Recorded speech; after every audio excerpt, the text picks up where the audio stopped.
আলামিন ভাই, আমার জানা মতো আমি তো জানি আপনি তো পরোপকারী মানুষ। আপনি অন্যের জন্য উপকার করে আপনি নিজে কি পেয়েছেন? আসলে সত্যি বলতে আমি অন্যের উপকার কতটুকু করতে পারছি জানি না, তবে চেষ্টা করি সবসময় আমার দ্বারা অন্যের উপকার হোক। তবে কিছু জিনিস আমার মনে আছে এখনও, তা হচ্ছে হইলো তোমার এই আমি যখন এসএসসি পরীক্ষা দিই তখন তোমার এক আপু আমার পিছনে সিট করছে, তার 3বার পরীক্ষা দিছে, 4বারের সময় তার রেজিস্ট্রেশন বাদ হয়ে যাবে। তখন আমি নিজে উজু থেকে বললাম যে আপু আমার 10 নম্বর কমন পড়ছে, আপনি লেখেন। তখন ওই আপুটা কী করছে, লিখতে পারতেছে না, তখন আমি নিজে তার খাতাটা এনে লিখে দিলাম।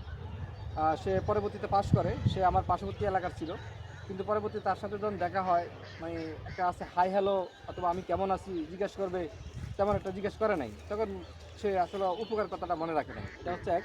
দ্বিতীয় কথা হচ্ছে আমি যখন কলেজে পড়ি, আবু আব্বাস ডিগ্রি কলেজে পড়ি, তখন নেত্রকোনা তোমার হচ্ছে গুরুহাটটাতে এক বন্ধু আছে, ওর ফ্যামিলির সাথে রাগ করে তোমার করবে কি জানি কয় ওই ফর্ম ফিল আপ করবে না।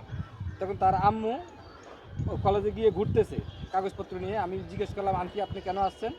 বলতেছে আমার ছেলে অমুক, আমার ছেলে ঘরে রাগ করছে, সে আর পরীক্ষা দিবে না, যদি কষ্ট করে আমার এই যে বা ছেলেটা ফর্ম ফিল আপ করে দিতাম। তখন আমি করলাম কি, তার ছেলের ফর্ম ফিল আপটা আগে করলাম, আমারটা বাদ দিয়ে তার ছেলের ফর্ম ফিল আপটা আগে করে দিলাম। করে দেওয়ার পরে দেখা যাচ্ছে হলো পরে আমারটা করলাম। পরে যাই হোক পরবর্তীতে সে ছেলেটা পাশ করার পরে আমি তাকে বললাম আমার আম্মু এই কাজ করছে, আমি এই কাজটা করে দিয়েছি, কিন্তু তার কাছ থেকে কোনো ভালো একটা রেসপন্স পাই নাই, মানে সে উপকারটা মনে রাখে নাই।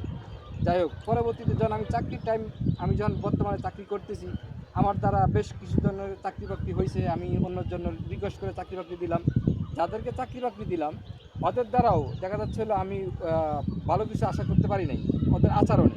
যাদেরকে চাকরি দিয়েছি ওদের আচরণে আমি অনেক কষ্ট পাইছি।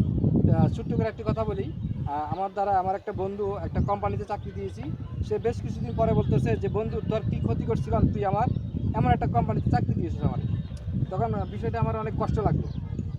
এটা কষ্টকারী মনে। হ্যাঁ, যে কী ব্যাপার, তুমি এটা কী বন্ধু তুই এটা কী বললি, যে তুই একটা এরকম একটা কোম্পানিতে আমাকে চাকরি দিলি, যে কোম্পানিতে দেখা যাচ্ছে হলো আমার কাছে এতটা চয়েসফুল মনে হলো না। তো আমি বললাম তুই বেকার ঘুরতেছিস, তোকে ভালো একটা জায়গায় চাকরি দিলাম, তুই কথাটা বললে আমার অনেক কষ্ট লাগলো। যাই হোক সে বেশ কিছুদিন পর পরেই আমার কাছে আসে যে বন্ধু তুই আমাকে চাকরিটা দিয়েছিস, আমি চাকরিটা করবো না, চাকরিটা ছেড়ে দিব।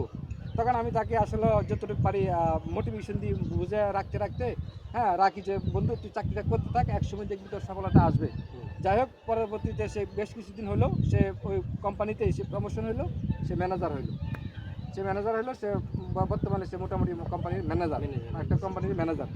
এ হচ্ছে আমার অবস্থা আর কি, যে আমি চেষ্টা করি মানুষের উপকার করার জন্য, কিন্তু পরবর্তীতে মানুষ আসলে আমার উপকার কথাটা মনে রাখে না।